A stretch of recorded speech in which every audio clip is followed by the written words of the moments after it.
안녕하세요, 라라입니다. 오늘은 한라산에 첫눈이 온 다음날 남편과 함께 한라산 드라이브를 하며 담아둔 영상과 사진으로 시작합니다. 그럼 저와 함께 첫눈이 내린 한라산으로 슝! 그날은 한라산 봉우리가 하얀 마법의 성처럼 보였어요. 저는 남편에게 자기야, 우리 저기 가까이 가면 안 될까? 그러자고. 그런데 오늘은 높은 곳은 출입 금지야. 한라산 중산간까지만 다녀오자고. 오예! 뚱땡이가 한라산 정상 얼음왕국에 점점 다가갑니다. 아참, 미리 말씀 안 드렸네요. 저는 부부의 캠핑카를 뚱땡이라 부르고 남편은 파랑새라 부른답니다. 부부는 마법의 성으로 가는 길을 찾아 한라산 중산간을 오르내리다가 2차선 도로 노견에 초록의 유채를 심어둔 특별한 도로에 뚱땡이를 멈추고 말았어요. 초록의 카페 뒤에 놓인 그 길이 저에게 얼음왕국으로 가는 길처럼 신비하게 느껴졌답니다. 자기야, 여기 스톱! 갑작스러운 저의 반응에 남편이 깜짝 놀라며 왜? 왜 그래? 오늘 아침부터 당신 이상해? 남편은 고개를 갸웃거리며 저를 바라보더니 이곳은 노견의 주차가 불가하다며 억새숲에 뚱땡이를 주차합니다. 저는 차에서 내려 얼음왕국 쪽으로 팔을 쭉 뻗어보았어요. 닿을 듯 말 듯 가까워진 얼음왕국을 바라보며 저 홀로 억새숲으로 들어갔어요. 여기에서 바로 라라의 캠핑 스토리 3편 캠핑카 여행 중 테이블 선반 찾아기를 시작합니다. 집을 떠나 캠핑카를 타고 나가는 횟수가 늘어가면서 저와 남편은 새로운 환경에 적응하기 위한 고민이 깊어집니다. 부부에게 캠핑카는 무엇인가? 저는 남편과 많은 대화를 합니다. 어느 날 남편은 큰 결정을 한 듯 자기야, 우리 캠핑카에서 살자. 응? 어때? 헐. 저는 순간 겁이 났지만 지난 수년간 주말과 휴일이면 남편과 무조건 짐을 챙겨서 4박 캠핑을 하고 돌아올 때 늘 아쉬웠던 기억이 떠올라 갑자기 기분이 울컥해지는 거예요. 남편에게 바로 대답을 했지요. 좋아요. 우리 차에서 한번 살아봐요. 저의 동의를 구하자마자 남편은 그동안 혼자만의 구체적인 계획을 저에게 털어놓는데 어이쿠, 다시 겁이 나는 거예요. 남편은 이미 오래전부터 주변을 정리하면서 지금의 상황을 위해 철저히 준비를 해온 겁니다. 남편은 캠핑카를 업무와 생활이 가능한 오피스 기능을 갖춘 하우스용으로 업그레이드 하자고 합니다. 뭐지? 저는 반박도 못하고 그래야지요.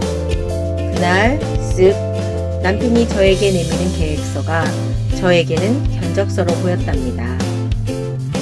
노트북 2대와 프린터를 사용해야 한다며 인산철 배터리 증설, 좁은 테이블 확장, 선반과 수납 공간 추가 설치, 기타, 톱 그라인더 등등 계획서에 적혀있는 구입해야 할 장비 내역이 어마어마합니다. 여보, 이거 다 어떻게 하실 건데요? 당황한 제가 남편을 바라봅니다. 남편은 얼굴에 미소를 지으며 걱정하지 마. 배터리 빼고 전부 다 내가 직접 만들 거야. 네? 남편이 연장 사용하는 것은 캠핑할 때 팩 박는 거랑 이사 다니며 벽에 몇 개 박는 거 말고는 본 적이 없는데 이 남자 어쩌자는 건지 갑자기 저의 앞날에 어두운 그림자가 드리워집니다.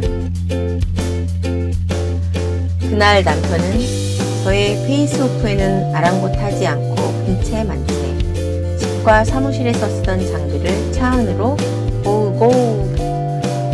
요즘 출고되는 캠핑카는 고객 니즈를 반영하여 테이블 크기를 선택할 수 있다는데 수많은 생각들이 저의 머리를 스쳐가고 가슴은 두근두근 만감이 교차합니다. 하지만 어쩌겠어요. 여하 이런 충청금. 제 입에서 동의가 떨어지기만을 기다린 우리 남편의 기가 죽을까봐. 그날부터 저는 남편과 함께 캠핑카 리모델링 계획을 세우고 인터넷에서 원하는 사이즈로 재단해서 보내주는 목재회사와 철물재료 업체를 찾아내요. 남편이 설계하고 스케치해준 캠핑카의 테이블에 섬세한 도면을 기초로 나무와 부품들을 주문했습니다. 남편이 신났습니다. 남편이 근래에 그렇게 행복해하는 건 처음 보았어요. 커다란 나무들과 함께 톱, 망치, 나사못, 본드, 양면 테이프, 기타 등등 셀 수 없는 연장들. 근데 이 도끼는 뭐예요? 제가 물어봅니다. 이건 자기 불명해 주려고. 얼렁뚱땅 넘어가는 남편. 꼬치꼬치 전부 물어볼 수도 없는 상황. 어디 공사할 때 봅시다. 저는 마음속으로 이번에 얼렁뚱땅 남편의 작전에 말려들어 이상야릇한 지금 이 상황에 대한 복수를 다짐합니다. 띵동 띵동 띵동. 며칠간 쉴 새 없이 택배 아저씨가 배를 눌러댑니다. 주문한 다양한 연장들과 함께 테이블 상판과 친환경 니스, 페인트, 붓, 사포, 그리고 사은품 밤색 텐트가 도착했습니다. 출정 준비는 끝. 이제 캠핑카 인테리어를 할 목적지만 결정하면 됩니다. 최근에 캠핑카 출정 횟수가 늘어나고 남편의 자신감이 커진 듯해서 저는 남편을 부축입니다. 여보, 우리 조금 더 멀리 가봐요. 그래서 최종 결정한 장소는 몇 년 전 부부가 15일간 전국 노지를 차박 캠핑 투어할 때 가장 느낌이 좋아서 신세를 많이 졌던 추억의 장소 남녘의 지리산 구례를 목적지로 결정했어요. 캠핑카에 엄청난 짐을 꽉 실어 고! 발동아 굴러라! 신이 난 남편은 새로운 미션을 수행할 구례까지 단숨에 달려갑니다. 도착 후 남편은 멋진 섬진강변 구경도 미루고 그동안 기좁아서 불편했던 테이블 확장 공사부터 하자고 하네요. 자기야, 이거 페인트해야 하는데 사포질 좀 해줘. 쉬운 거야. 그냥 문지르면 돼. 저는 뭐라 말을 이을 수가 없었어요. 정말 이건 아닌데. 하지만 저는 남편의 강력한 요청을 거절하지 못하고 섬진강변 산책을 뒤로 미룬 채 캠핑카로 가져온 커다란 테이블 상판을 열심히 사포질합니다. 어휴, 손 다 까지고 지금 내가 뭐 하는 거지? 의구심이 들었지만 거부할 수 없는 무언가에 끌려 열심히 사포질을 했어요. 그러는 동안 남편은 줄자를 들고 캠핑카를 들락날락 열심히 톱질을 합니다. 테이블 상판과 여러가지 목재 부품에 페인트 칠을 하고 말리고를 반복한 후 다시 투명 니스칠을 하고 말리기를 반복합니다. 아직 저의 일이 끝난 게 아니에요. 남편은 말린 목재를 캠핑카로 들고 들어가 저를 부릅니다. 여보, 자기야, 여기 좀 꽉 잡고 있어봐. 저기 드라이버 좀 줘봐. 아니, 그거 말고 저거. 지금 제가 캠핑 와서 뭐 하는 거죠? 이것이 캠핑카에서 사는 건가? 머릿속에 의구심이 계속 커져만 갑니다. 도착해서 하루가 지나고 다음날 저녁, 우여곡절 끝에 제가 사포질한 나무로 업무와 식사까지 동시에 할 수 있는 커다란 확장 테이블이 완성된 거예요. 그런데 그때 저도 모르게 와, 멋지네 자기야, 대단해, 여보 축하해. 저는 그 테이블을 본 순간 제 머릿속에 의구심이 다 사라지고 우리 남편이 멋진 남자로 보였답니다. 제가 살면서 처음 느껴보는 이 행복한 기분 뭘까요? 그날 이후 평소에 저는 저희 남편을 똥손이라고 놀렸었는데 이번 테이블 자작을 함께한 후 똥손에서 은손으로 승격시켜 주었답니다. 다음날 부부는 섬진강 뚝방을 따라 자전거도 타고 우연히 마주친 시골 전방에서 빨간색 막걸리를 가득 담은 잔을 부딪히며 이번 미션을 완성한 부부를 위해 건배! 자기야 축하해! 여보 고마워! 띠리띠리띠리띠리. 어느새 각 한 병씩 돌아오는 길은 자전거를 타고 갔던 그 먼 길을 자전거를 끌고 와야 했답니다. 다음 날부터 구례 읍내 구경도 하고 섬진강변 산책도 하고 또 다른 생활이 이어집니다. 하루는 남편이 테이블에서 숙제를 하다가 여보 안 되겠어. 그래도 테이블이 좁아. 이곳에 선반을 해야겠어 하며 손으로 가리킨 곳은 벙커 아래 공간이에요. 아니 여보 그게 가능해요? 남편에게 물어보니 남편은 별거 아니야? 할 수 있어. 이번 테이블 자작 후 저에게 칭찬받은 남편의 자신감이 하늘을 찌르네요. 저는 얼른 인터넷 검색으로 구례에서 목재소를 찾았고 남편은 줄자와 펜을 들고 선반의 사이즈를 재며 어떻게 고정할 것인지 꼼꼼히 도면을 그려갑니다. 다음날 부부는 구례 읍내까지 약 4km를 자전거를 타고 선반용 나무와 철물 재료를 사러 가요. 오예! 마침 가는 날이 장날, 저와 남편은 읍내 5일장을 둘러보며 시장에서 반찬도 사고 선반 부품을 구입한 후 마지막 코스로 목재소에 들렸습니다. 마침 적당한 원목을 발견한 남편, 길이와 두께를 재더니 자기야 이거 딱이야. 사장님 저 원목 얼마예요? 남편은 마치 인테리어 전문가처럼 목재소 사장님과 흥정을 하더니 원목을 구입합니다. 그런데 원목이 너무 크고 무거워서 살짝 걱정이 앞서네요. 원목은 두께가 18mm에 길이는 남편 키보다 훨씬 긴 190cm나 되었거든요. 저는 얼른 남편에게 여보 어떻게 가져갈 건데요? 남편은 큰 소리로 자기야 걱정마 다 방법이 있지. 자신만만한 남편을 보고 있던 목재소 사장님이 자전거로는 힘들다며 용달차를 불러준다고 합니다. 그런데 남편은 목재소 사장님의 말을 들은 척도 안 하고 자전거에 올라타서 사장님께 부탁을 하네요. 저기 사장님 죄송한데요. 테이프로 이 나무를 제 몸에 묶어주세요. 헐, 이렇게 황당한 생각을 저와 목재소 사장님이 기겁을 하고 만류했지만 이번 여행부터 남편이 이상해요. 저런 이상한 용기가 어디에서 나오는지.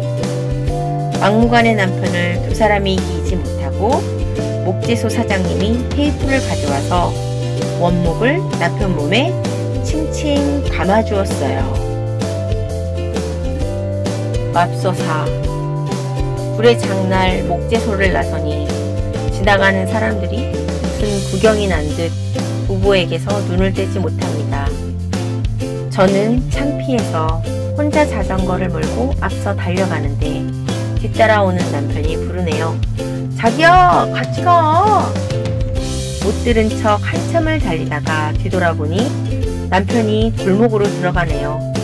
저는 시장을 벗어나 섬진강 다리 쪽으로 달렸어요. 지금 이 사진을 보시면 상상이 가실 거예요. 저는 왜 사람이 갑자기 변했는지 의아해하며 한적한 섬진강 다리 앞에 도착해서 남편을 기다렸어요. 그런데 한참을 기다려도 남편 모습이 안 보이네요.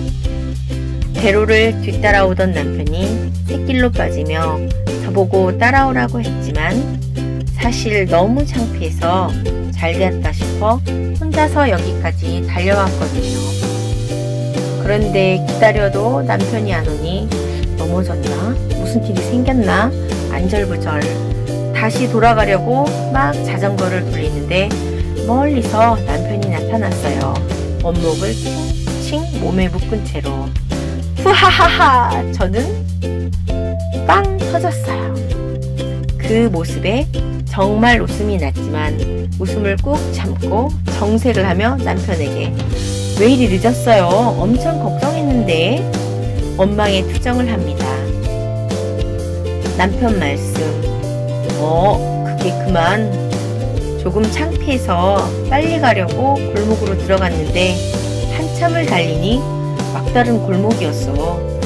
아이씨 그래서 다시 돌아서 나오느라 늦었어. 저는 그저 웃을 수밖에요. 그렇게 돌아오는 길 4km 다리를 건너고 섬진강 뚝방길을 따라서 제가 앞서가고 남편이 따라옵니다. 저는 걱정이 되어 힐끔힐끔 자꾸 뒤돌아 보았지요.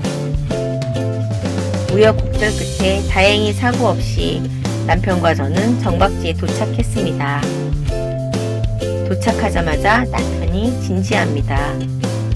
인터넷 목재는 재단이 되어서 조립만 했는데 이번에는 원목의 선 긋기, 다시 톱질과 사포질, 원목 느낌 그대로 살리기로 하고 투명 리스트만 합니다. 반나절 정도 말리고 저는 조금 더 기다렸으면 했는데 결과에 조급한 남편은 뚝딱딱 뚝딱 나사를 조여 후다닥 설치를 해버리네요. 와우 멋져요. 부부의 동선에 지장도 없고 의미 없이 공중에 떠있는 공간에 뚝딱 하늘에서 떨어진 듯 제법 그럴싸한 선반을 달아놨습니다. 저도 그 틈에 얼른 재단하고 남은 조각을 수제 연목 냄비 받침으로 탄생시켰지요. 여보 어때요? 냄비 받침을 남편에게 보여주며 자랑을 해요. 와 대박 아이디어 좋은데? 남편이 칭찬을 해줍니다. 저는 선반을 만들고 과거 일을 반성했어요. 처음 차를 출고했을 때 비싼 차에 흠집 나는 게 아까워 못 하나 박는 것도 양면 테이프로 하라며 남편을 구박했는데 여기 와서 남편과 같이 캠핑카 목공일을 하다 보니 그때는 차를 모시고 살았구나 하는 생각이 들었어요. 앞으로는 이 차에서 일해서 먹고 살 텐데 캠핑카를 하우스카로 생각하고 꾸며가려 해요. 이번 구례에서의 15일은 저희 부부에게 의미 있는 여정이 되었답니다. 부부는 톱질과 사포질, 망치질로 서로에게 원초적 본능을 일깨워주고 캠핑카를 하우스카로 만들어가는 돌쇠와 마님으로 행복하게 살아가려 합니다.